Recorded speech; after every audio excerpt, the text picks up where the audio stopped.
हाँ, आगे हो तो सब गया। लाइव लाइव है। नमस्कार। बिहार स्वाभिमान आंदोलन के इस खास चर्चा में आप तमाम लोगों का स्वागत है। मुझे लगता है कि बहुत दिन के बाद हम लोग बिहार स्वाभिमान के इस मंच से, इस दलान से जुड़े हुए हैं। अमरिंदर जी, आपका स्वागत है। हीरालाल जी, आप अपना एक बहुमूल्य समय निकाल के इस बिहार स्वाभिमान आंदोलन के इस मंच से जुड़े, हम आपका तहे दिल से शुक्रिया करते हैं।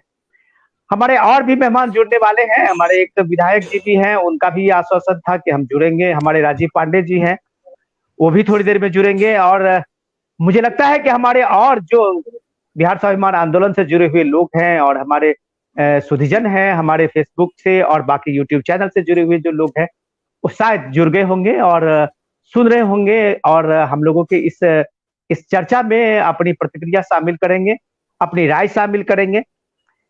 और जो खास चर्चा के लिए जो आज हमने हीरालाल जी को आमंत्रित किया है, अमरिंदर जी को आमंत्रित किया है, ये सारे लोग अपने अपने क्षेत्र में एक शानदार उपलब्धि हासिल की है, एक बड़ा काम किया है, एक बड़ा नाम किया है।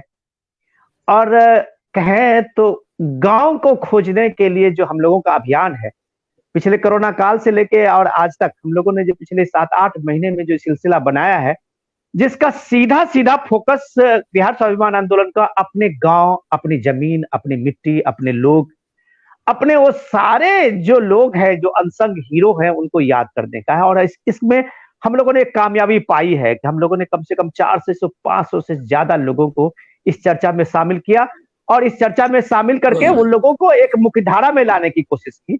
आप कह सकते हैं कि इस स्वाभिमान आंदोलन की जो एक पहल थी, इस पहल को लोगों ने सराहा। लेकिन आइए अब इस खास चर्चा में हम लोग आते हैं कि आज हम विधानसभा की एक चर्चा सुन रहे थे। माननीय हीरालाल जी, मैं आपका भी ध्यान आकृष्ट कराना चाहूंगा और अमरिंदर जी का भी आकृष्ट कराना चाहूंगा और अपने सारे सुधीजन और अपने जो हमारे दर्शक जुड़े हुए हैं, उन लोगों को भी आकृष्ट कराना चाहूंगा कि बिहार विधानसभा की चर्चा में आज हमने सुना कि हमारे माननीय उद्योग मंत्री कह रहे थे कि हम बिहार को एक इस तरह से औद्योगिक स्टेट बनाना चाहते हैं कि अगर हम गन्ना को एक तरफ से डालेंगे तो दूसरे तरफ से वहां इथेनॉल निकलेगा, मक्का को एक तरफ से डालेंगे तो दूसरे तरफ से डॉलर निकलेगा।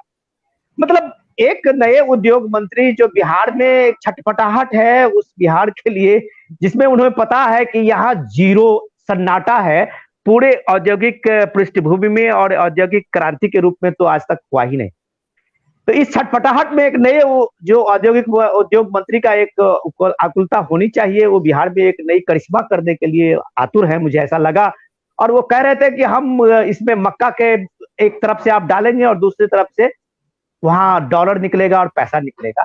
हो सकता है कि उनकी औकलाहट को हम एक तरह से बिहार की वेदना समझे कि वो चाह रहे हैं कि बिहार का जो एग्रो बेस्ड इंडस्ट्री है वो बिहार में एक बार फिर से अपनी पहचान बनाए और बिहार के गांव एक तरह से समृद्ध हो तो बिहार समृद्ध होगा।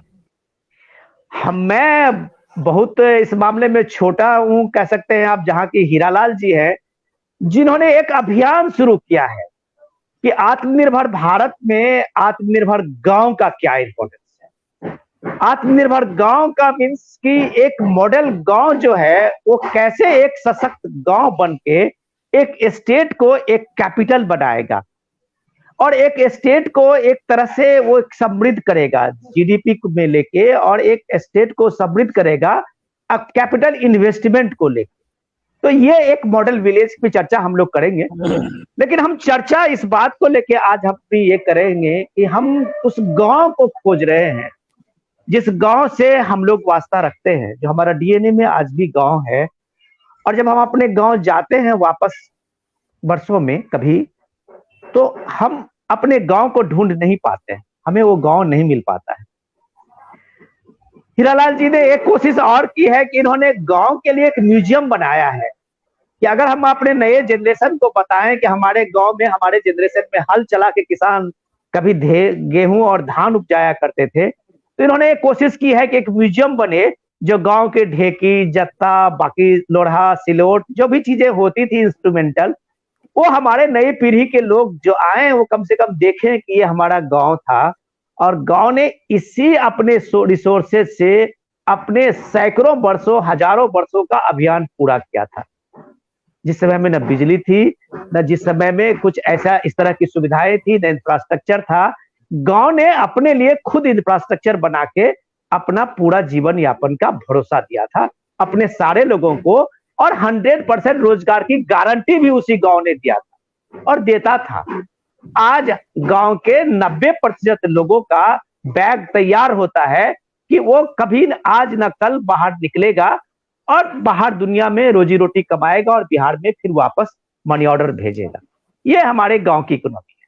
मैं सीधे हीरालाल जी के पास चलता हूं। हीरालाल जी, आपका बहुत स्वागत है। हीरालाल जी, बतौर एक डीएम वांदा में जिस तरह से काम किया और गांव का एक मॉडल को उन्होंने जो स्थापित किया, चाहे वो जल संरक्षण की बात हो या फिर गांव के रिसोर्सेज को ढूंढने की बात हो, आज उसी सक्सेस को उन्होंने एक मॉडल विलेज के रूप में गांव गांव में एक नया आदर्श बनाने की कोशिश की है। तो हीरालाल जी अपनी तरफ से अपनी बात खुद कहेंगे और बताएंगे कि क्या है मॉडल विलेज और कैसे बिहार जैसे पिछड़े राज्यों में गन्ना और मक्के से डॉलर पैदा करने की जरूरत नहीं है, आप गांव पैदा कर दीजिए, एक बार रिसोर्सेज अपने आप बन जाएगी। हीरालाल जी।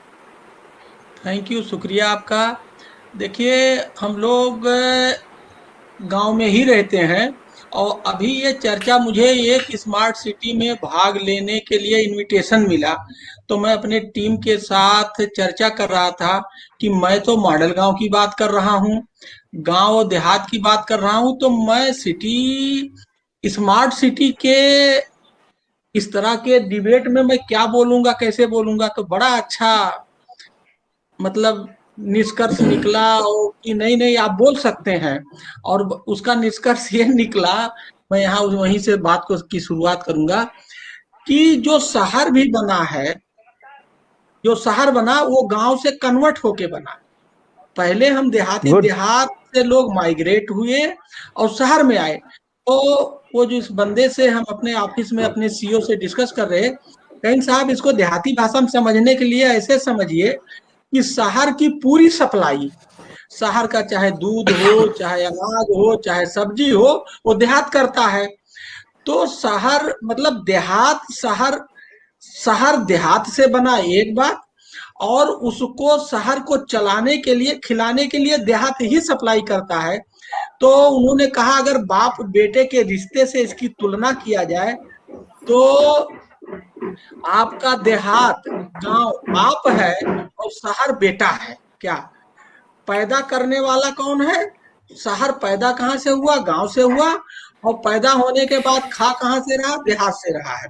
तो अगर इसको तुलनात्मक रूप में समझाने के लिए कहा जाए कि देहात बाप है और शहर बेटा है, तो जब तक बाप नहीं मजबूत होगा तो बेटा कैसे मजबूत होगा?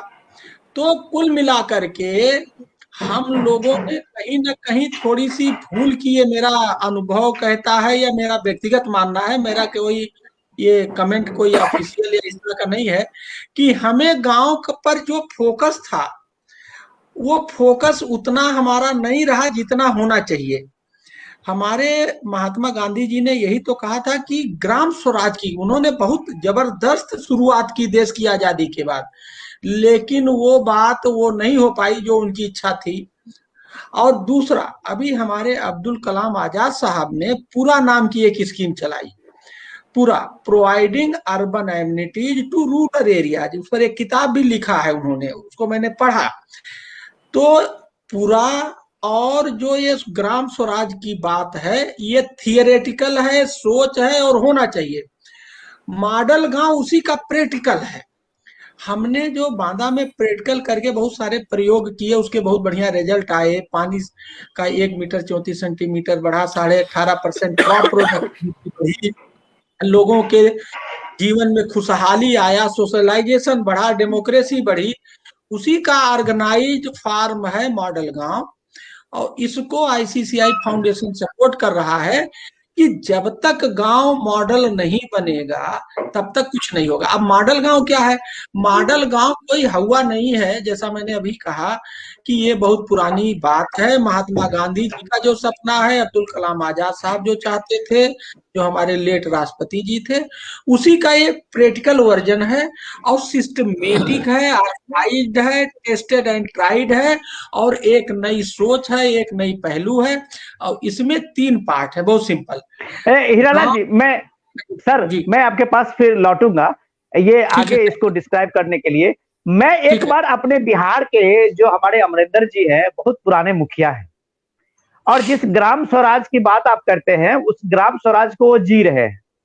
शायद मुझे लगता है कि ये मुखिया संघ के उपाध्यक्ष भी हैं बिहार में, और बिहार की जो ग्राम स्वराज और ग्राम पंचायत, ग्राम सभा और ग्राम सरकार की जो हकीकत है, मैं अमरिंदर जी से मैंने ईमानदारी से पूछूंगा कि अमरिंदर जी बतौर मुखिया और बतौर आप एक संघ के नेता भी हैं, क्या इलेक्टेड लोगों का या आपकी ग्राम सभा या आपकी ग्राम सरकार बिहार में जिंदा है?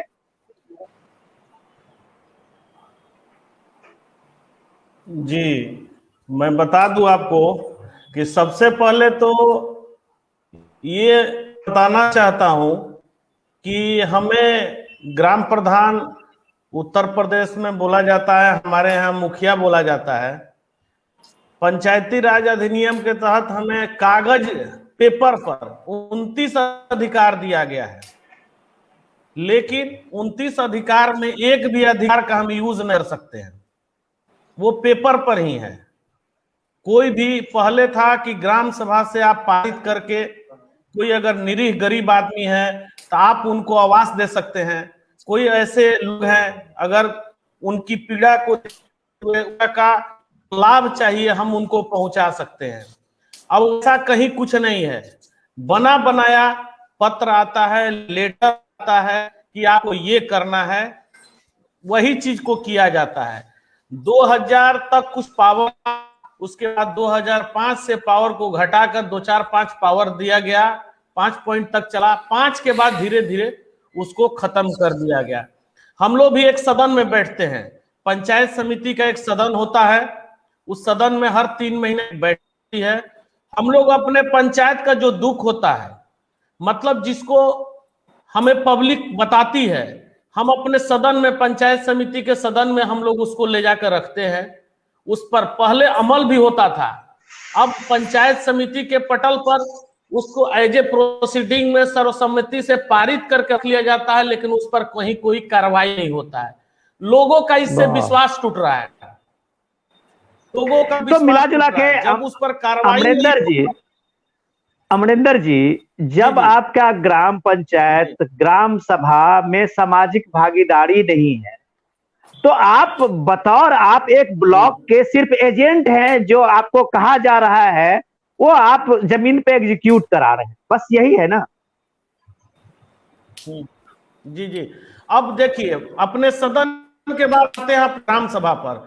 ग्राम सभा पर लोगों का धीरे धीरे विश्वास इसलिए टूट रहा है कि लोग पहले भीड़ आती थी, लोगों का विश्वास था कि हम ग्राम सभा में जाएंगे, हम किसी का पक्षपात नहीं करते हुए हम निष्पक्ष भाव से बताते हैं कि लोगों का विश्वास था कि हम ग्राम सभा में जाएंगे, हमारे मुखिया जी, हमारे प्रधान जी जो हम लिखवाएंगे उस पर अमल होगा।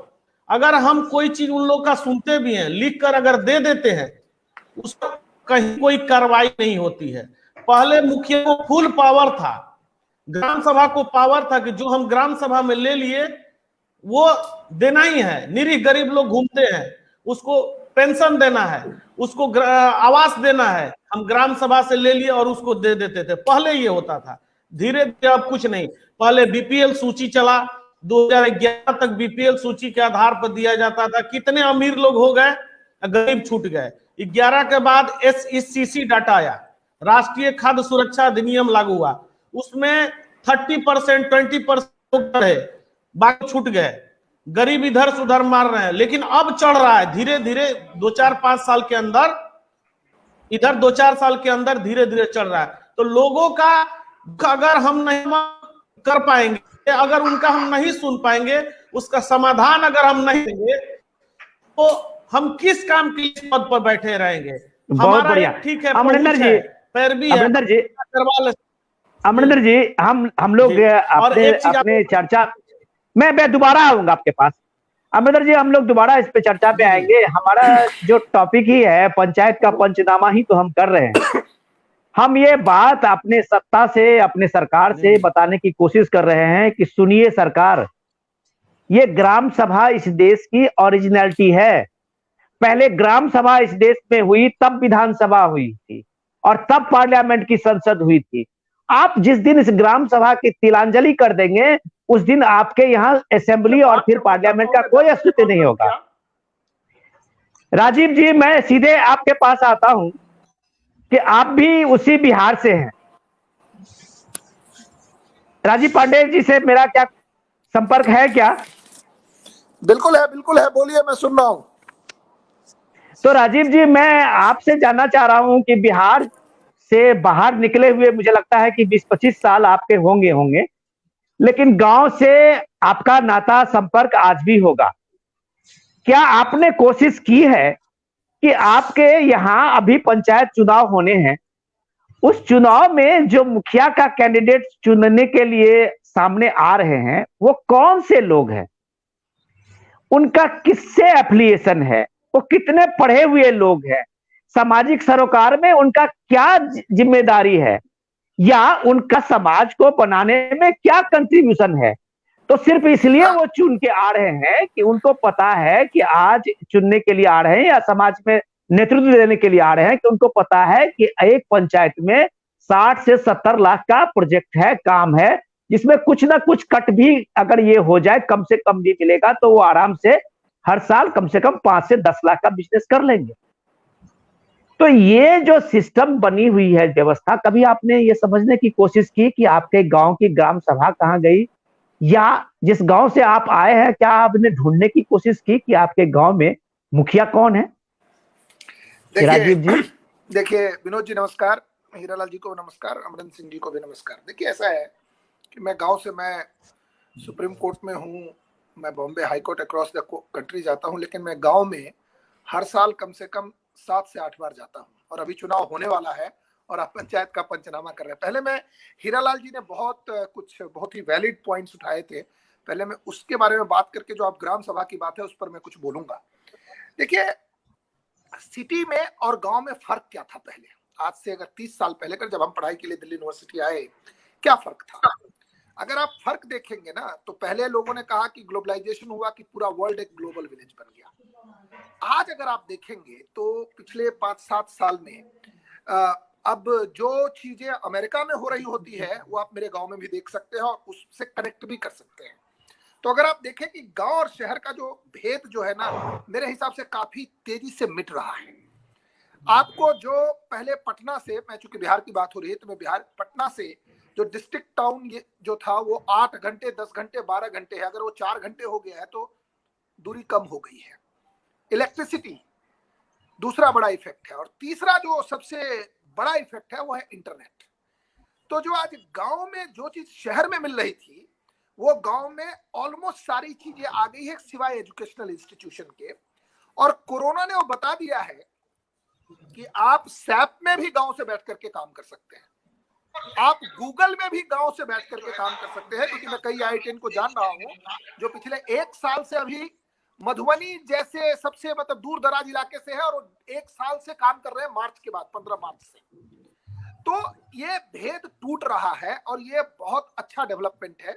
और हीरालाल जी ने जैसे कहा कि सप्लाई जो अभी भी है, जो लाइफ लाइन है, वो गांव ही है। मैं बाप बेटे के एनालॉजी में तो नहीं जाऊंगा, लेकिन मेरा मानना है कि जो लाइफ लाइन है शहर की, अगर आप दिल्ली को ही शहर मान लेते हैं, अगर आप मुंबई जो हमारी आर्थिक राजधानी है, तो पानी का जो सप्लाई है वो मुंबई के आसपास के झीलों से है, जो गांव में पड़ता है। राजीव जी, आप एक मिनट, मैं आपको बीच में टोकूंगा, आपसे ही सवाल का जवाब लूंगा, इसके बाद मैं हीरालाल जी के पास जाऊंगा। जिस गांव का आपने एक तस्वीर बनाई है, मुझे लगता है कि वो गांव है ही नहीं, एक शहर के कंपैरिजन में वो गांव हमारा उठ के खड़ा हुआ है। बिहार में मैं अभी पिछले दिनों गया था, 24 घंटे बिजली होती है, एक बार भी मुझे नहीं लगा कि कभी लाइट जाती भी होगी। आज आप सोचिए कि बिहार में 24 घंटे बिजली है गांव में, लेकिन बिहार के नहीं, मैं आपका सवाल पूछना चाहता रहा हूं कि क्या ये एनर्जी इफिशियंसी जो आपके गांव को मिला है, क्या आपके गांव के हर खेत तक में सड़क चल गई है प्रधानमंत्री सड़क संपर्क योजना से? हर गांव कनेक्टेड है, इसका कोई बिजनेस मॉडल बना गांव का? आपके गांव में 100,000 मोटरसाइकिल जमा हो गए, आपके गांव के हर घर में फ्रिज तक लग गया, आप चापाकल से लोग पानी नहीं पीते हैं, आप गांव में फिल्टर से लेके आरओ तक लग गया। आप क्या उस गांव में आपने कभी सोचा कि इस गांव के इकोनॉमी का सोर्स क्या है, रेवेन्यू का जनरेशन इस बिजली से कहां आएगा? मैं उस पर आ रहा था। देखिए, अभी भी हम मनी ऑर्डर इकोनॉमी पे डिपेंडेंट है गांव, या सरकारी फंडिंग पे डिपेंडेंट है गांव। जो आपका दूसरा पक्ष था, मैं 1 मिनट में अपने दूसरे पक्ष पे आ रहा था, तब तक आपने बीच में टोक दिया। देखिए क्या है ना, तो ये तो गांव शहर का जो है वो विषय जो है बड़ी तेजी से हो रहा है और बहुत ही पॉजिटिव डेवलपमेंट है। लेकिन जो ग्राम स्वराज की बात है उस पर मैं काफी अमरिंदर जी से असहमत हूँ। जितना ही मैं हीरालाल जी से सहमत था, उतना ही मैं अमरिंदर जी से असहमत हूँ। मैं गांव जाता हूँ तो आपको क्या बताऊं, बाहर के लोग जो आते हैं उनको तो वो केवल सोचते हैं कि ये अरबपति आ गया है गांव में। पता नहीं कहां से बिहार जैसा इंटेलेक्चुअलाइज समाज, जहां पर विदेह थे राजा जनक, उस विदेह की नगरी में कहां से ये कर्ण, अंगराज कर्ण, वहां ये परिस्थिति है। और अमरिंदर सिंह जो बोल दें, हम वहीं से आते हैं। लोग चुनाव केवल और केवल पैसा कमाने के लिए लड़ रहे हैं। मैं बड़ा ही ब्लंट होकर के आपसे बात कर रहा हूं कि चुनाव लड़ना है। अभी अमरिंदर सिंह जी ने कहा कि हमारी कोई ताकत नहीं है। मैं इससे इतना असहमत हूं, मैं सुप्रीम कोर्ट में प्रैक्टिस करता हूं। अगर आज एक मुखिया और उसके 4 जो समर्थक हैं, जो ग्राम सभासद हैं, अगर वो बीडीओ के दफ्तर में चले जाएं और अगर वो पैसा कट नहीं खाते हो, तो मेरा दावा है कि बीडीओ साहब कुर्सी से उठ नहीं पाएंगे। देखिए, एक सिस्टम बना हुआ है। आप एक प्रमुख का चुनाव कराते हैं, लाखों रुपया खर्चा होता है, फिर प्रमुख जी उसको वसूली करते हैं। अब क्या है, इस वजह से जो कुछ लोग वहां गए भी कि चलिए हम कुछ बदलाव करने की कोशिश करते हैं, ये 60 घाट है जो ऊपर से भी ज्यादा गांव में दिखता है। अभी इन्होंने, अमरिंदर सिंह जी ने बिल्कुल सही कहा कि हमारी बात को कोई वैल्यू ही नहीं है। कैसे होगा वैल्यू भाई? मैंने आपका वोट खरीद लिया, मैं उनकी बात नहीं कर रहा हूं, मेरा वोट किसी ने खरीद लिया है। फिर जब मैं जाऊंगा काम कराने तो कहेगा भैया तुम इलेक्शन के टाइम में तो आए ही थे। तो आप जो एक इकोनॉमी की बात अलग है और एक पॉलिटिकल रिप्रेजेंटेशन की बात अलग है। बहुत बढ़िया राजीव जी, मैं आपको रुकूंगा। लास्ट लाइन बोल रहा हूं। इकोनॉमी का जो मॉडल है ना सर, वो दूसरे प्रदेशों में बन रहा है, इंक्लूडिंग यूपी में बन रहा है, बिहार में बन रहा है, इंक्लूडिंग यूपी में बन रहा है, महाराष्ट्र में तो इतने अच्छे से बन रहा है कि मैं आपको क्या बताऊं, बिहार में नहीं बन रहा है। इसके लिए सरकार तो जो जितनी भी जिम्मेवारी है, आम जनता की भी जिम्मेवारी है।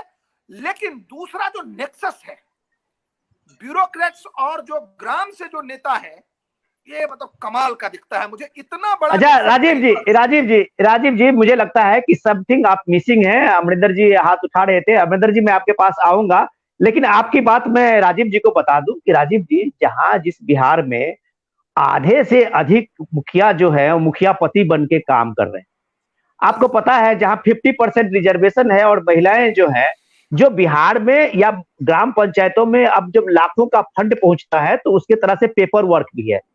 तो अमरिंदर जी की बात तो सही है, अमरिंदर जी नेता भी हैं, वो बता रहे हैं कि मुखिया इस काबिल ही नहीं है जो वो पेपर वर्क करेंगे, तो वो सारा डिपेंडेंसी उनका जो सिलेक्टेड लोग हैं उन पे होती है, तो ऑब्वियसली वो कुछ नहीं कर पाते हैं। मैं हीरालाल जी के पास चलता हूं। हीरालाल जी, एक चीज मैं आपके सामने में, मुझे लगता है कि ये शायद आपके लिए थोड़ा सा क्वेश्चन पूछना मेरे लिए वाजिब नहीं है, लेकिन मैं फिर भी पूछ रहा हूं कि मॉडल गांव आपने बनाया और मॉडल गांव में आपने एक तरह से गांव की जो इकोनॉमी है, गांव का जो रिसोर्सेज है, उस रिसोर्सेज पे ही आपने पूरे गांव का जो एम्प्लॉयमेंट है उसको डिपेंड करने की कोशिश की। आप बाहर से कुछ भी लेने की बात नहीं की। आज हीरालाल जी, आप कह सकते हैं इस देश का दुर्भाग्य है या सौभाग्य है, मुझे नहीं पता, ये डेमोक्रेटिक राइट है। 100 दिन हुए हैं इस देश में किसान प्रोटेस्ट के नाम पे, दिल्ली के सारे बॉर्डर जो है वो एक तरह से जाम पड़ा हुआ है। आसपास के जो छोटे किसान हैं वो एक तरह से चुपचाप तमाशा देख रहे हैं। मसला क्या है कि कुछ किसानों की जिद है कि हम धान ही उपजाएंगे और सरकार को खरीदना पड़ेगा। कुछ किसानों की जिद है कि हम गेहूं ही खरीदेंगे, आपको खरीदना पड़ेगा।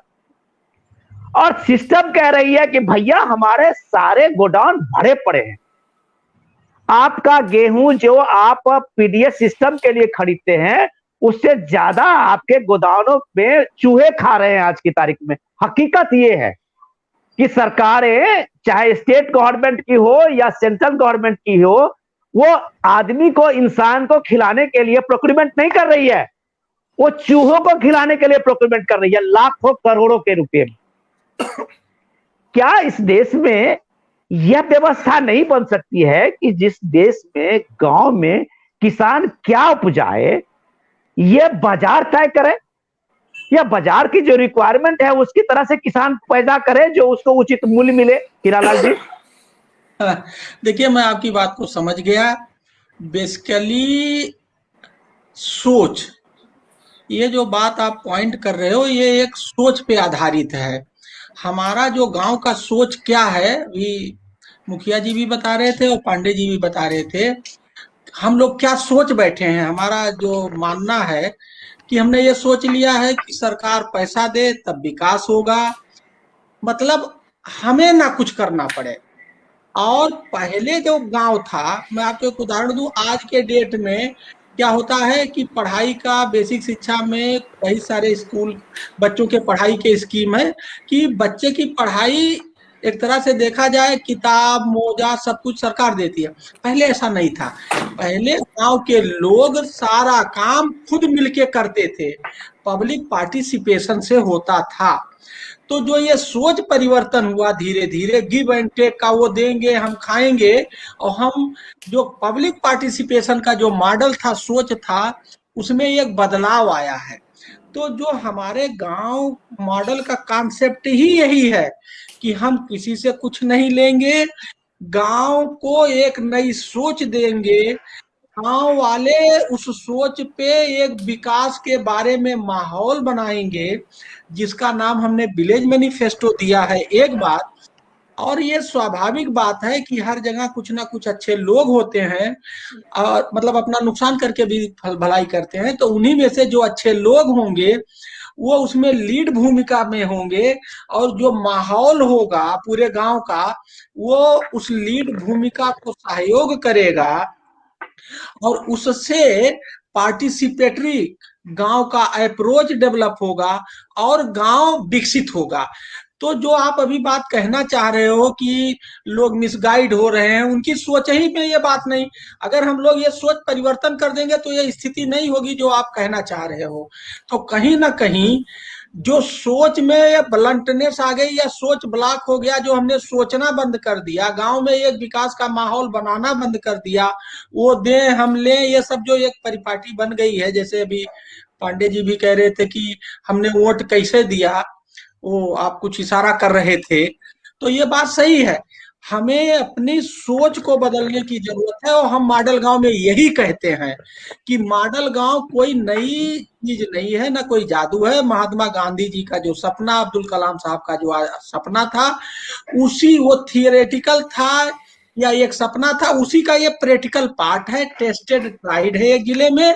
और बेसिकली इट इज ये सोच परिवर्तन है कि हम लोगों के दिल दिमाग में, सोच में, जहन में, खून में मॉडल गांव बनाना चाहते हैं। और अगर एक बार दिल दिमाग सोच में मॉडल गांव बन जाएगा, उसके 3 part, village manifesto, selection of change maker and development of change maker, और गांव के एग्री को एग्री बिजनेस बनाने के लिए एफपीसी, एफपीओ बनाना, अगर ये तीनों सोच में बस गया तो ये सारी समस्याओं का जड़ खत्म हो जाएगा। और ऐसा बहुत नहीं, बढ़िया, बहुत बढ़िया। मैं हीरालाल जी से आपका जो एपीओ गवर्नमेंट ने अभी जो बजट में उस चीज के लिए खास तौर पे रखा हुआ है कि छोटे छोटे किसान जब मिलके अपने लिए कोऑपरेटिव बनाएंगे तो उसको बैंक लोन देने के लिए तैयार है। उसकी सारी सुविधाएं जो है, एग्रीकल्चर यूनिवर्सिटी जो है वो खुद जाके मैनेजमेंट संभालने के लिए तैयार है।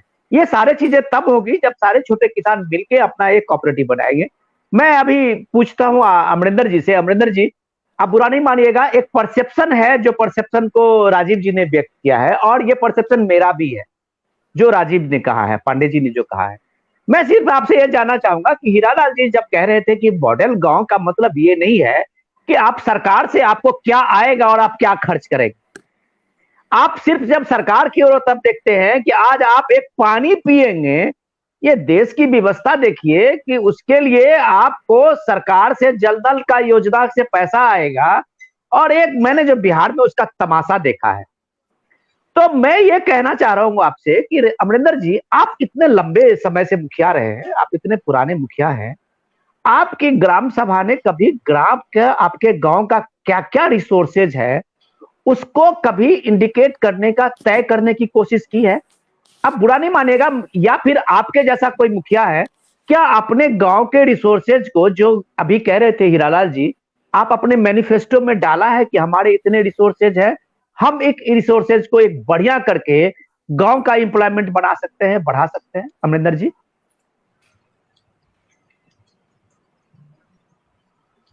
जी, ऐसा तो बहुत कुछ करने का प्रयास किया गया है, ठीक है। जी जी। लेकिन पांडे सर ने जो एक बात कहा, पहले मैं उस पर जाना चाहता हूं, कट की बात। जरूर जरूर जरूर। तो इनसे बिना, ये सही बात है कि कट तो चलता ही है, ये मैं मानता हूं। कट नहीं होगा तो ऊपर के वरीय अधिकारी जो हैं वो जांच के नाम पर परेशान करके छोटे प्रतिनिधि को नहीं, यह निश्चित तौर पर एक अटल सत्य है। हीरालाल साहब मेरे बड़े भैया हंस रहे हैं, लेकिन जो मैं फैक्ट है, क्योंकि का प्रयास किया जाता है और ऐसा नहीं है कि नया रिसोर्सेज जो है नहीं खोजा गया, खोजने का प्रयास किया गया, लेकिन बिहार में उसको आदमी सक्सेस नहीं कर पा रहा है। हम लोग उसको पूरा तरह से कोशिश कर रहे हैं कि अपने यहाँ भी हमने भी खोजा, लेकिन उतना सुविधा नहीं है जो कि हम रिसोर्सेज को आ सके, कि उसको नया सिस्टम है। जैसे ही ले लीजिए उद्योग, जो आप सबसे पहले आपने क्वेश्चन किया कि मक्का से और उससे एथेनॉल निकलेगा, संयोगवश से जो ये प्रोग्राम हुआ था हमारे बिहार के नए उद्योग मंत्री शाहनवाज जी का, उस कार्यक्रम में मुझे भी रहने का मौका मिला था। ये भागलपुर जिले का नौगछिया और भागलपुर जिले पीरपैंती प्रखंड के लिए बात किया गया था। मैं आपको बता दूं कि अटल बिहारी वाजपेयी सरकार के सबसे कम उम्र के 32 वर्ष के शाहनवाज जी ही कैबिनेट मंत्री बने थे और उन्होंने 5-5 विभाग को संभाला था। मुझे पूर्ण विश्वास है कि वो बिहार को एक नया नाम शाहनवाज जी देंगे, चूंकि उन्हें देश का कैबिनेट मंत्री चलाने का अनुभव है, 5-5 मंत्रालय उन्होंने चलाया है, और हमें पूरा विश्वास है कि वो बिहार को एक नया आयाम देंगे। और ये सभा को उन्होंने नवगछिया में, बिहपुर में संबोधित किया था, और ये जो बयान दिया था, संयोगवश मुझे भी वहां रहने का मौका मिला था। अमरिंदर तो जी, आपको मैं शुभकामना देता हूं। अमरिंदर जी, आपको मैं शुभकामना देता हूं कि, और मैं बिहार के भविष्य का बने, हम लोग भी उसी बिहार से हैं। जो शाहनवाज जी का, मैं कोई एक सटारिकली बात नहीं कर रहा हूं, मेरा ये है कि शायद उनकी वेदना है, जो एक डेवलपमेंट चाहते हैं, और वो डेवलपमेंट क्या हो उसको अभी तक उनके सामने में, चाहे उनके ब्यूरोक्रेट्स ने या उन्होंने समझ नहीं पाए हैं कि अपने गांव को, गांव के रिसोर्सेज को, गांव के कैपिटल को, गांव के ह्यूमन रिसोर्सेज को शायद ढूंढ नहीं पाए हैं। उसी भागलपुर से आगे वो चले जाएं, आप एक मिनट मेरी बात सुन लीजिए, उसी भागलपुर से आगे वो चले जाएं, एकदम मैं आप ही की बात कर रहा हूं, पूरा कर रहा हूं, कि अगर वो सहरसा से आगे थोड़े चले जाए कोसी के सारे बेल्ट में, तो उनके पास जो बालू है, रेत है, आज की तारीख में वो सोना है, वो सबसे बड़ा माइंस है। उनको न गन्ना से इथेनॉल निकालने की जरूरत है और ना ही मक्का से उनको डॉलर निकालने की जरूरत है। वो सिर्फ अपने बालू को बिहार से बाहर बेच लें। सारे रियल एस्टेट में आज की तारीख में रेत के लिए पर बड़े बड़े पत्थर को तोड़ के रेत बनाया जा रहा है। ये कम से कम इस लाइन पे सोचेंगे। मैं राजीव जी के पास आता हूं। राजीव जी, बड़ा सीधा सा सवाल है कि आप जिस समय में गांव में थे, आपके पिताजी एकदम एक किसान थे, और उन्होंने अपने, आपके सारे भाई बंधु बहन, सारे लोगों का पढ़ाई लिखाई से सब कुछ उसी खेती बाड़ी से किया। आपको भी उच्च शिक्षा से लेके आपके भाई की शिक्षा, आपकी बहन की शादी, सब कुछ उसी से चला। उनको उस कैपिटल को बनाने में और उनको उस तरह से करने में हो सकता है परेशानी एक किसान परिवार की हुई होगी, लेकिन आज का जो गांव का बिजनेस इकोनॉमिक्स है वो राजीव जी पूरी तरह से बदल गया हुआ है। आप अगर गांव जाएंगे, इतने लैविशली लोग खर्च करते हैं और इतना मैंने देखा उस गांव में, तो मुझे लगा कि आखिर इसका रेवेन्यू मॉडल क्या है। इतना तो तय है कि आपके पिताजी का रेवेन्यू मॉडल वही गांव का खेती बाड़ी थे जो खुद करते थे। आज तो कोई खेती भी नहीं कर रहा है, सब कॉन्ट्रैक्ट फार्मिंग में है। फिर ये रेवेन्यू का मॉडल क्या है? ये क्या करप्शन मॉडल है? आप बुरा नहीं मानिएगा, आप प्रवक्ता भी है बीजेपी का, लेकिन मैं ये सिर्फ आपसे जानना चाह रहा हूं कि बिहार में आखिर ये जादू क्या है कि अगर मॉडल गांव भी नहीं है, वहां खेती बाड़ी भी नहीं होती है, वहां डाइवर्सिफाई फार्मिंग का भी कोई स्कोप नहीं है, फिर क्या ये सिर्फ मनी ऑर्डर से ही चलता है क्या? नहीं, देखिए, सबसे पहले आप ये मत कहिए कि वहाँ खेती बाड़ी नहीं होती है। देखिए, अगर आप अभी देखिए कि बिहार में खेती बाड़ी अच्छी होती है, और मैं एक बात आपको बताऊंगा कि बहुत अच्छी होती है जी। मेरा ऐसा मानना है कि इतना उपजाऊ जमीन तो पंजाब का भी अब नहीं है। मैं एक बात बताऊं, हीरालाल जी जो जिस विषय पर काम कर रहे हैं वो एक मॉडल काम है कि एक विलेज जो सेल्फ सफिशिएंट हो जाए, सेल्फ रिलायंट हो जाए। लेकिन मेरा मानना है कि अमरिंदर सिंह जी जो कह रहे थे कि आज जो परिस्थिति है कि सरकार जो है, चाहे अंत्योदय है या ऐसी ऐसी योजना है, अगर वो सारी योजना जमीन पर ठीक से कार्यान्वित हो जाए। देखिए, एक तो लीकेज का जो विषय था इकोनॉमी में, वो लीकेज का विषय खत्म हो गया। आपने सुना होगा कि एक कोई प्रधानमंत्री कहते 100 रुपया भेजते हैं तो 90 नहीं पहुंचता, 15 पहुंचता है, 85 चला जाता है बीच में लीकेज। तो एक तो ये बहुत बड़ा बदलाव आया है। अगर आप मुझसे पूछिए, ये कोई मैं पॉलिटिकल लाइन पे नहीं कर रहा हूं कि हमारी सरकार ने किया है, लेकिन फैक्ट है जो लीकेज था वो चला गया। अगर यही लीकेज, अगर ग्राम सभा, जो ग्राम की बात है, जितना पैसा आज कोई भी सरकार, मैं देश के क्रॉस कंट्री की सरकार की बात कर रहा हूं, जितना पैसा गांव में जा रहा है, अगर उसका सदुपयोग हो जाए तो मुझे लगता है कि किसी भी गांव में सड़क की कोई प्रॉब्लम नहीं होगी, इंफ्रास्ट्रक्चर की प्रॉब्लम नहीं है, स्कूल बन रहे हैं। लेकिन प्रॉब्लम कहां है? लोकल लेवल पर। और आज आप बिहार के गांव को नहीं कह सकते कि आप सेल्फ रिलायंट हो जाइए, ऐसा मुझे लगता है, क्योंकि वहां जो डेंसिटी है आबादी की वो कंप्लीटली डिफरेंट लेवल पे है। और मैक्सिमम जो इकोनॉमी है, अभी भी मैं कह रहा हूं मनी ऑर्डर की इकोनॉमी पे बिहार चल रहा है। बाहर से लोग आते हैं, गांव में आते हैं, शादी ब्याह उपनयन संस्कार में जम के खर्चा करते हैं। राजनीतिज्ञों को भी मुखिया चुनाव में, मैं अमरिंदर सिंह जी से पूछना चाहूंगा, बाहर के लोग फाइनेंस करते हैं, हर कैंडिडेट को फाइनेंस करते हैं ये चुनाव जीत जाए। तो मनी ऑर्डर इकोनॉमी है। लेकिन अगर ये सब लोग मिलकर के, जो मॉडल गांव की बात है, अगर हम हीरालाल जी के गांव की तरफ प्रस्थान कर दें, इनके गांव की तरफ, कि हम इस तरह पहुंच जाएं, और अगर हम बीच तक भी पहुंचते हैं तो बिहार के लिए बहुत बड़ी बात होगी। अच्छा राजीव जी, एक मिनट, हमारे पास हीरालाल जी का हमारे मॉडल गांव का एक क्लिप है, छोटा सा क्लिप है। मुझे लगता है कि हम लोगों को भी और हमारे जो दर्शक हैं उनको भी देखना चाहिए। जो आप कह रहे हैं कि बिहार का जो अभी की स्थिति है उसमें वो सेल्फ रिलायंट नहीं बन सकता, तो हम कोशिश करते हैं एक बार उस वीडियो को देखने के लिए कि बिहार का गांव कैसे काबिल है कि एक मॉडल गांव बनके बिहार के गांव अपने आप में सेल्फ सफिशिएंट हो सकता है। एक मिनट अमित, अगर आपके पास हो तो वीडियो जरा दिखा दे।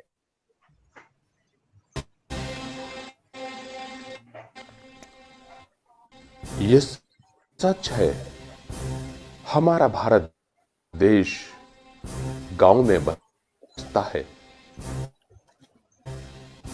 लेकिन एक सच ये भी है, हमारा देश ही हमारी देह है और हमारा गांव हमारी आत्मा है। आखिर ऐसा क्या हुआ कि गांव में रोजगार के साधन कम हुए, लोगों की आय घटी, हमारे लोग गांव छोड़कर शहरों की तरफ क्यों गए? सोचने का विषय है। आज जरूरत है गांव को शिक्षित, समृद्ध, स्वस्थ बनाने की।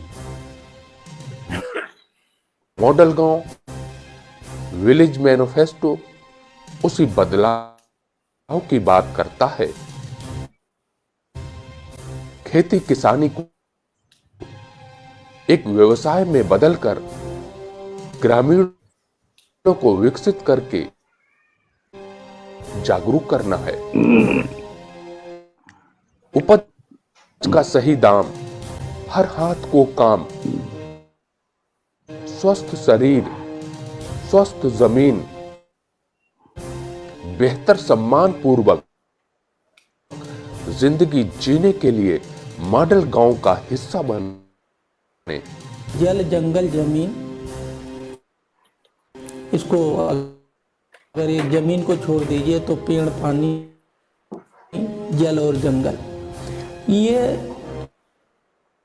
आम आदमी की जरूरत है। पानी आम आदमी की जरूरत है, और जो पेड़ है जो हमें ऑक्सीजन देता है, प्राणवायु देता है, वो हर आदमी की जरूरत है। हर गांव में अच्छे लोग हैं जो अपना नुकसान करके भी दूसरे की भलाई करते हैं। ऐसे लोगों का हम लोग चयन करेंगे और उनको जहां भी गांव में अच्छा काम हुआ वहां भेजेंगे। उन्हीं सब लोगों के कंट्रीब्यूटरी पैसे से भेजेंगे, उनके दिल और दिमाग को खोलेंगे, जिससे कि वो देख के सीख सकें कैसे दुनिया में गांव में बदलाव आया है, मॉडल गांव बने। मॉडल गांव एक ऐसी सोच, एक ऐसी व्यवस्था जहां हर घर, हर देहरी खुशहाली लाएंगे। हम सब मिलके अपना गांव बनाएंगे। मॉडल गांव ग्रामीण विकास। वाह राजीव जी, ये हम एक छोटी सी कोशिश है। ये कोशिश है कि एक भरोसा पैदा करने की। ये बात हीरालाल जी ने कहा ना कि हम लोग एक तरह से पैरासाइट बन गए हैं। एक इस तरह के पैरासाइट कि हमें लगता है कि हमें कोई जब तक देगा नहीं तब तक हमारा जीवन का कोई आधार ही नहीं है। हम सिर्फ मांगने पे अपने पूरे जीवन की व्यवस्था को, सिस्टम को गांव ने लगा दिया है। अब गांव ये नहीं कोशिश कर रहा है कि गांव किस तरह से सबल होगा। अब गांव ये चर्चा कर रहा है कि उसके गांव में कितना फंड आ रहा है। राजीव जी, क्या आपने कभी कोशिश की है, आपके जैसे पढ़े लिखे लोग जो सक्सेस एंटरप्रेन्योर भी है, कि अगर वो गांव जा रहे हैं तो एक बार झांके अपने गांव के उस लाइब्रेरी में, जहां कभी आपके यहाँ एक लाइब्रेरी बनाने की बात कही गई होगी, या आप झांके गांव के उस पुराने चीजों के लिए जो आपके दादाओं ने, आपके बाबाओं ने बनाई होगी। तो क्या आपने कोशिश की है, एक पढ़े लिखे, एक सफल एंटरप्रेन्योर जो है बिहार के, वो अपने गांव जाते हैं तो कभी आपने ढूंढा? नहीं, देखिए मैं आपको एक बात बताऊं कि जहां तक है कि जैसे मेरे गांव की बात है तो हमारे यहाँ तो गर्ल्स हाई स्कूल से लेकर के और बॉयज हाई स्कूल दोनों है। देखिए क्या है कि जो हर गांव की अलग अलग परिभाषा है। हम जब गांव जाते हैं तो वहाँ हमारी जो समझ थी उसमें हम सबसे पहले हमारा एक काम था कि जो लोग हैं, शिक्षा जो है ना वो सबसे पहले लोगों की सोच को बदलेगा। तो अभी जो परिस्थिति जहां तक थी कि लोग बाहर जाकर के उच्च शिक्षा में इन्वॉल्व हो रहे हैं और इससे एक बड़ा इम्पैक्ट आया है। लेकिन कुछ दिनों से इसका रिग्रेसिव इम्पैक्ट आना शुरू हुआ कि जिस प्रकार का जो मॉनेटरी फ्लो है गांव में, उसके कारण से बहुत सारे लोग आए और उन्होंने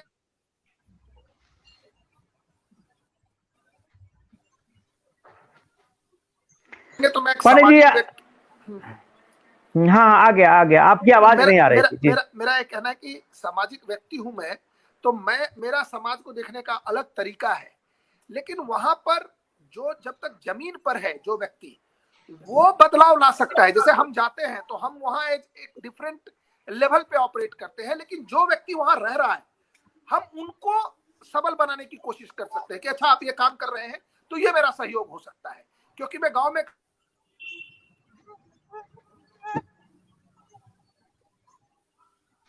पांडे जी आपकी आवाज नहीं आ रही है। मैं एक बार फिर से हीरालाल जी के पास जाता हूँ। हीरालाल जी, ये आपने पिछले एक डीएम रहते हुए आपने जो अनुभव किया और उसको जमीन पे उतारने की आपने कोशिश की है, और ये कोशिश जो है आपकी यहां से लेके आप गुजरात तक चल पड़े हैं। अगर आपको हम जिस हालत में बिहार की हालत है, और बिहार के जब आप देख रहे होंगे जो चीजें अमरिंदर जी की तरफ से या और भी जो हमारे वहां के रिप्रेजेंटेटिव हैं वो लोग बता रहे हैं, क्या आपको लगता है कि बिहार में भी हम लोग इस तरह का कोई एक मॉडल बना सकते हैं? उस मॉडल बनाने में कोई इस तरह का बहुत ज्यादा ऐसी कोई बड़ी अड़चने नहीं होगी? देखिए, हम आपको बताएं, बिल्कुल बन सकता है और बनेगा। क्योंकि जो हम लोगों ने काम किया बांदा में, वो बांदा भी ऐसे पिछड़ा जिला है, बैकवर्ड जिला है, डिफिटेस्ट माइंड सेट था, यहाँ कुछ नहीं हो सकता है, बैकवर्ड है, पानी नहीं था, गरीबी है। और वहां पे ये काम, जो भी ये मॉडल गांव जहां जो पॉइंट हमने उठाए हैं, वहीं के ये टेस्टेड ट्राइड हैं। तो जब बांदा में हो सकता है तो वो कहीं भी हो सकता है, बिहार के हर गांव में हो सकता है, हर जगह हो सकता है। बात है वो माहौल बदलने की। अभी क्या है, टॉप डाउन अप्रोच है कि ऊपर से थोप फेंक दिया जाएगा, नीचे वाले उसको ले लेंगे। ये जो अप्रोच है इसको बदलना है कि नहीं, हम अपने गांव को मॉडल बनाएंगे, किसी से 1 रुपया नहीं लेंगे, हम खुद कमाएंगे और खुद खाएंगे। ये जो मॉडल गांव का अप्रोच है, ये सोच परिवर्तन है कि हम लोग पहले जमाने में जब शादी होती थी तो हर घर से एक एक चारपाई जाता था, गद्दा जाता था, दही देते थे, वाह, लगता था कि पूरे घर के बेटी की गांव का शादी है, ये पूरे गांव की शादी है। आज के डेट में क्या है, टेंट कल्चर पे आ गए। तो जब टेंट कल्चर पे आ गए तो पैसा भी ज्यादा जज्बा था, जो गांव का लगाव था, जो गांव की ताकत थी, वो भी गायब हो गई। तो बहुत बढ़िया। हमारा जो मॉडल गांव है वो बॉटम अप अप्रोच है। और हमारे मॉडल में हम जब बांदा में पानी नहीं, बुंदेलखंड का एक जिला है, हम भी यही सोच रहे थे कि मैं कुछ नहीं कर पाऊंगा, मैं तो सब बहुत सारे लोग आए चले आए, लेकिन हमने सोचा और चलना शुरू किया। हमारी नीयत और नीति ठीक थी तो हमारा कारमा बनता गया और हम कामयाब हो गए। और उसी का ये परिणाम है कि एक ये जो है सिस्टम बना। एक दूसरी बात हम और ये कहना चाहेंगे, जो कि आजकल मैं कई फोरम पे बात कर रहा हूँ। अभी मैं गया था अहमदाबाद, अहमदाबाद जो है लिटरेचर फेस्टिवल था इंटरनेशनल। और तो हम जब वहां गए तो हमारे दिमाग में एक क्वेश्चन आया कि मैं जब स्टेज पे बैठूंगा, ये लिटरेचर फेस्टिवल, मॉडल गांव उसका विषय है, दोनों में क्या कनेक्ट है। तो वही मेरे दिमाग में क्लिक किया कि लिटरेचर तो हर चीज का होना चाहिए। गांव पे लिटरेचर ही नहीं है, रिच लिटरेचर नहीं, गांव बहुत पे बढ़िया। म्यूजियम नहीं। तो हम हमारा ये मानना है कि हमारा गांव का इतिहास क्या है, गांव कैसे होता था, पहले गांव ठीक था या अब गांव ठीक, हमारे पास जानकारी ही नहीं है। तो मेरा एक मुद्दा मैंने अभी इसमें मॉडल गांव में जोड़ा कि गांव में कम से कम स्टेट कैपिटल में और मंडल स्तर पे एक बहुत शानदार गांव पर एग्रीकल्चर पे म्यूजियम होना चाहिए, लाइब्रेरी होना चाहिए, और ये रिच लिटरेचर होना चाहिए। मेरा एक इसमें एडिशनल, ये मैं इस पर ध्यान आकर्षित कर रहा हूँ। बहुत बढ़िया। हीरालाल जी, मैं जो जीता जागता जो उदाहरण आपके सामने में रखेंगे इन सारे चीजों के कि कहाँ गुम हो गए आपके गांव। अमरिंदर जी बहुत ईमानदारी से उन्होंने, हीरालाल जी ने बताया है कि गांव किस तरह से जीता था। एक बेटी की शादी में पूरे गांव की बेटी की शादी होती थी, हर गांव में हर लोग इन्वॉल्व होते थे। अब वो टेंट कल्चर आ गया है। तो ठीक है, ये अच्छी बात है कि गांव की में समृद्धि आई है। मैं इस बार गांव गया हुआ था तो मुझे लगा कि जितने बस्ती में गांव के आसपास के घरों में जितने सरस्वती पूजा की मूर्तियां रखी गई थी, उतनी मूर्तियां वहां जो ट्रेडिशनल पढ़े लिखने लोग थे उनके गांव में, उनके इलाके में कहीं से एक मूर्ति नहीं थी। तो मुझे बहुत अच्छा लगा कि सरस्वती जी कम से कम उन इलाकों में गई जहां कम से कम पीढ़ियों दर पीढ़ी कोई शिक्षा से जिनका कोई नाता रिश्ता नहीं था। आज उनके यहाँ उनके दरवाजे पे सरस्वती बैठी है, मूर्ति बैठाई गई है। तो मैंने उस गांव को सैल्यूट किया। और यह परिवर्तन जो है मुझे लगा कि सच में बिहार का ये सबसे बड़ा परिवर्तन है, जिस परिवर्तन में आज जिनकी कई दशकों से जो स्कूल नहीं गए वो बच्चे आज अपने घर पे सरस्वती की मूर्ति बैठा रही है गर्व से कि हम भी सरस्वती के उपासक हैं, पढ़ाई कर रहे हैं। तो ये बिहार में एक बड़े बदलाव का संकेत है। लेकिन अमरिंदर जी ये मुझे बताइए कि सबसे बड़ा बिहार तो रिपब्लिक का वो एक सेंटर रहा है, आपने गणतंत्र के परिभाषा दुनिया को सिखाया है, और आज आपकी ग्राम सभा खत्म हो गई है। आज आपके ग्राम सभा में सामाजिक भागीदारी नहीं है, लोग आ नहीं रहे हैं। ये मिसिंग पॉइंट कहाँ है अमरिंदर जी? ईमानदारी से मैं आपसे ये जवाब चाहूंगा। जी बता रहा हूँ। सबसे पहले तो पीछे एक सवाल का जवाब मैं दे दूं राजीव भाई का, कि इन्होंने जो बताया कि बाहर से लोग आकर के फाइनेंस करते हैं और चुनाव जितवाते हैं, तो अरे भाई को ये मैं पहले बता दूं कि आप पिछले रिकॉर्ड उल्टा के देखिए कि जो फाइनेंस के बल पर चुनाव जीत के आते हैं तो ये पार्टी बेसिस पर नहीं होता, उसमें 80 से 85% लोग हार चुके हैं, दोबारा उनको मौका नहीं लगेगा। ये बिना पार्टी के ये चुनाव होता है, बिना किसी सिंबल के चुनाव होता है। अगर आपको सेवा भाव से अपने पंचायत में अपने क्षेत्र में रहिएगा तो निश्चित तौर पर पब्लिक आपको चांस देगी राजीव भाई। और इसके साथ ही साथ इंटरनेट का के बाद हमारे यहाँ जो इंटरनेट का कुप्रभाव है वो गांव को कर रहा है। इंटरनेट का जो कुप्रभाव है गांव को और बर्बाद कर रहा है। उसके बाद गांव में जो है शहर का जो कल्टी आ रहा है उससे जिंदगी जो है बनावटी हो गई है, जिंदगी जो है बनावटी हो गई है, कृत्रिम हो गई है। असलियत से लोग परे हो गए हैं, लोग दिल से नहीं दिमाग से सोचते हैं। इसके साथ ही साथ पहले गांव में लोग एक परिवार बन के रहते थे, सारे देखिए बड़े से बड़े लोग का परिवार होता था, लेकिन सब लोग एक साथ मिल के रहते थे, वो एक परिवार कहलाता था। अब शहर का कल्टी आ गया है, बीबीआई। अमरिंदर जी अमरिंदर जी इसकी चर्चा हम लोग कर चुके हैं। मेरा बेसिक सवाल ये है कि आप मुखिया संघ के नेता भी हैं, आपने अपनी ग्राम सभा को क्यों मार दिया, या आपकी ग्राम सभा क्यों खामोश हो गई, ये मैं जानना चाहता हूं आपसे। ये हमने नहीं मारा। हम अपने अगर पंचायत में या कहीं अपने पद पर हैं, सरकार का लेटर आता है, जो सरकार का जो नियम है, जो सरकार कहती है हम लोग वो करते हैं। अपने मन से हम नहीं कर सकते हैं।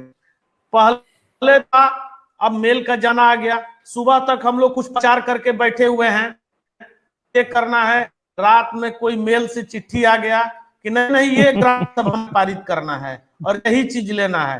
तो स्वतंत्र रूप से हम मालिक तो रह नहीं गए। हमारा 29 अधिकार था, एक अधिकार तो रह नहीं गया कि स्वतंत्र रूप से हम अपने गांव समाज के लोगों को दे सकते हैं। अगर आपके प्रभाव है, आप खुद सक्षम है, एक मान लीजिए झुम्पा सिंह है, प्रभाव में है, तो हम अपने क्षमता से अपने गांव के लोगों के लिए अमरिंदर जी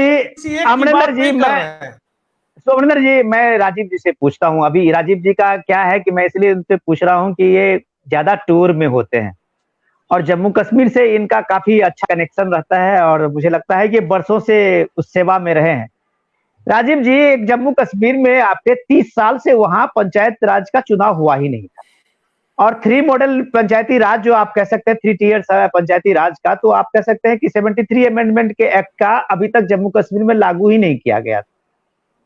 लेकिन राजीव जी, आज ये क्या हो गया कि एक आपके एलजी मनोज सिन्हा के जाने के बाद वो वही पंचायत है, वही ऑफिसर हैं, वही लोग हैं, लेकिन अगर मनोज सिन्हा ने इलेक्शन का 3 टीयर इलेक्शन को कंप्लीट कराया, पंचायती राज निजाम को 73 अमेंडमेंट एक्ट जो राजीव गांधी के समय में पास हुआ था उसको पहली बार जम्मू कश्मीर में लागू कराया, तो आज हर गांव में उस जिले का डीएम जाके बैक टू विलेज प्रोग्राम करते हैं और गांव के सारी समस्याओं को वहां निदान करते हैं, और ये लगभग हर गांव में हो रहा है।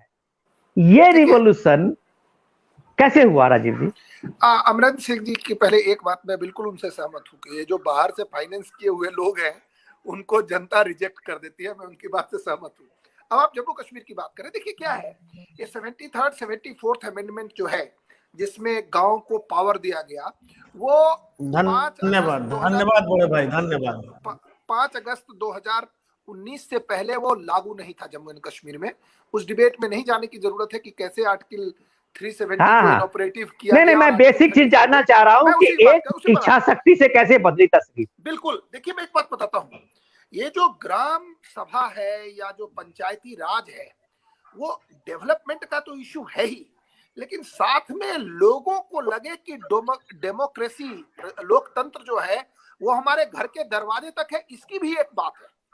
अगर आप डेमोक्रेसी को मजबूत करना चाहते हैं, एक तो है कि डेवलपमेंट की बात जो काम कर रहे हैं हीरालाल जी वो अद्वितीय है और मेरे हिसाब से वो नीड ऑफ द आवर है। लेकिन अगर हम सब लोग कम से कम ये मान लें कि जो सरकार आज पैसा खर्च कर रही है, क्योंकि देखिए सरकार को एक लगा कि देश तभी डेवलप हो सकता है खाली 4, 5, 10, 20 सेंटर डेवलप होने से तो रहा। मेरा एक ही मानना है कि जब तक ये देश में गांव डेवलप नहीं होगा तो आप डेवलप्ड कंट्रीज की श्रेणी में तो जाने से रहे। हमारे तो मेरा मानना है कि सरकार ने भी, चाहे वो किसी की भी सरकार रही हो, इसको प्रेस किया गया कि हमको गांव तक डेमोक्रेसी को ले जाना है, डिसेंट्रलाइजेशन ऑफ पावर करना है। और वो जम्मू कश्मीर में इसलिए आपको ज्यादा विजिबल दिखता है कि वहां पर एक इंसर्जेंसी का टाइम था और लोगों को गांव तक ले जाने की बात है, लोगों को लगे कि हमारा इन्वॉल्वमेंट है। और मेरे हिसाब से वहां अब लोगों को लग रहा है, क्योंकि अगर आप जाकर के देखते हैं जम्मू कश्मीर की पॉलिटिकल परिस्थिति, तो वहां 4-5 लोगों के हाथ में पूरा जम्मू कश्मीर स्टेट था। उस विषय पर ज्यादा जाने की जरूरत है नहीं। लेकिन आज जो डीडीसी के इलेक्शन हुए, 3 टायर जो इलेक्शन हुआ है, उससे लोगों को लगा नहीं ये हमको जो बताया जा रहा था उसमें और भारत की सरकार के एक्शन में अंतर है और ये हमको मजबूत करने की कोशिश है। इससे वहां डेमोक्रेसी जमीन तक पहुंच रही है और इसलिए आपको इसका इम्पैक्ट दिख रहा है। बहुत बढ़िया राजीव जी, मैं लास्ट में कमेंट ले लेता हूं, हमारे पास टाइम बहुत कम है। अब मैं हीरालाल जी से ले लेता हूं कि हीरालाल जी, ये पूरा जो ग्राम स्वराज की बात को लेके आप आगे बढ़े हैं, मुझे तो लगता है कि इस दौर के आप एक गांधी की ही तरह काम कर रहे हैं। लेकिन मैं ये जानना चाह रहा हूँ कि ये जो राजीव ने कहा कि ये जो बेसिकली हमारा जो ग्राम पंचायत निजाम और ग्राम स्वराज की जो बात है उसका है कि डिसेंट्रलाइजेशन ऑफ पावर, जिसको डिवोल्यूशन ऑफ पावर जिसको हम कहते हैं, कि गांव तक जो सत्ता की भागीदारी है वो मास में पहुंचे। तो ग्राम सभा इसी बात के लिए थी कि जो ग्राम सभा का जो ग्राम पंचायत का मॉडल है उसको एक तरह से इंडिपेंडेंट मॉडल रखा गया, वो स्वायत्त संस्था थी। और ग्राम सभा इतनी मजबूत है एक कॉन्स्टिट्यूशनली कि ग्राम सभा के निर्णय को उस जिले के डीएम भी नहीं कर सकते, आप खुद डीएम रहे हैं, काट सकते हैं। लेकिन ऐसा क्या है कि एक मॉडल आता है 20 सूत्री का, एक मॉडल आता है 7 निश्चय का, और आप इन्फोर्स करते हैं ग्राम सभा पे कि आपको यही करना है। तो क्या फिर ये डेमोक्रेसी की हत्या हुई कि नहीं हुई है, या ग्राम सभा का जो कंसेप्ट है उसकी भ्रूण हत्या है, इसे आप मानते हैं हीरालाल जी? देखिए ऐसा है कि जो आप बात कहना चाह रहे हैं कि जो ऊपर से, मैं अगेन वही बात कहूंगा कि जो ऊपर से थोपा गया या फेंका गया वो पहुंचा ही नहीं, बीच में ही रह गया। आप गांव के किसी भी आदमी से कुछ भी आप बात करो तो उसको 2-4 पॉइंट से ज्यादा पता ही नहीं है। तो हमारा जो विलेज मैनिफेस्टो यही कहता है कि एक्चुअल डेमोक्रेटिक अप्रोच हो। उसमें जो हमारे विलेज मैनिफेस्टो में 25 पॉइंट विकास के जो मुद्दे हैं, वो मुद्दा गांव के हर व्यक्ति को पता हो, आपस में चर्चा बने, टॉक ऑफ द टाउन बने, टॉक ऑफ द विलेज बने। और जब टॉक ऑफ टाउन बनेगा, टॉक ऑफ विलेज बनेगा, तो उससे क्या होगा कि सभी लोगों के जहन सोच में विकास का मुद्दा पैदा होगा। और जब विकास का मुद्दा पैदा होगा और सारे बिंदुओं पर पूरा गांव सहमत होगा, तो यही तो डेमोक्रेसी है। यही तो सदन का, चाहे विधानसभा हो, चाहे पार्लियामेंट हो, चाहे गांव के हो। अभी क्या है, 2 लोगों को पता है, उसमें जो 2 लोगों को पता है 20 पॉइंट में 2 पॉइंट पता है। तो हमारा पहला स्टेप यही है, to democratise the village through developmental points that is 25 in number. तो आप जो कहना चाह रहे हो हमारा जब तक मानना क्या है, बॉटम अप अप्रोच होना चाहिए। हमें किसी का ना चेहरा देखना, ना किसी से कुछ लेना, हमारे पास सब कुछ है, केवल एक सोच बनाने की जरूरत है। और उस सोच बनाने के लिए जो सिंपल पॉइंट्स हमने बनाए हैं, पार्ट 1, पार्ट 2, पार्ट 3, इस पर काम करने की जरूरत है। बहुत बढ़िया, धन्यवाद हीरालाल जी, धन्यवाद राजीव पांडे जी, अमरिंदर जी। हम इस चर्चा को लगातार जारी रखेंगे। अमरिंदर जी, आपसे मैं माफी चाहूंगा कि अगर असुविधा में और थोड़ी सी जो चीजें को सामने में रखने में हो सकता है कि कुछ बातें आपको अनर्गल लगी हो, लेकिन ये बिहार की सूरत बदलनी चाहिए। और बिहार की सूरत तब बदलेगी जब एक मॉडल गांव की बात और जो ग्रामीण मैनिफेस्टो की बात कर रहे हैं। आप आज कल 1 महीने के बाद इलेक्शन में जाएंगे अमरिंदर जी, आप तमाम उन मुखिया को बताइए कि आपने जो अपने गांव को समझा है, गांव को जाना है, तो आप प्लीज आप अपने गांव का एक मैनिफेस्टो बनाइए और उस मैनिफेस्टो के साथ आप गांव के लोगों के साथ शेयर कीजिए। आप जाइए और लोगों को बताइए कि ये हमारा रिसोर्सेज है और हमें अपने रिसोर्सेज से अपने गांव को दोबारा मजबूत करना है। आप तमाम मेहमानों का बहुत बहुत स्वागत, और हम लोग लगातार मिलते रहेंगे। हीरालाल जी, आपका बहुत बहुत धन्यवाद कि आपने अपना कीमती समय दिया और हम लोगों को एक मॉडल गांव का एक रूपरेखा भी बताया। राजीव जी, आपका बहुत बहुत धन्यवाद। नमस्कार, थैंक यू। थैंक यू, नमस्कार, थैंक यू, शुक्रिया, रात्रि। नमस्ते।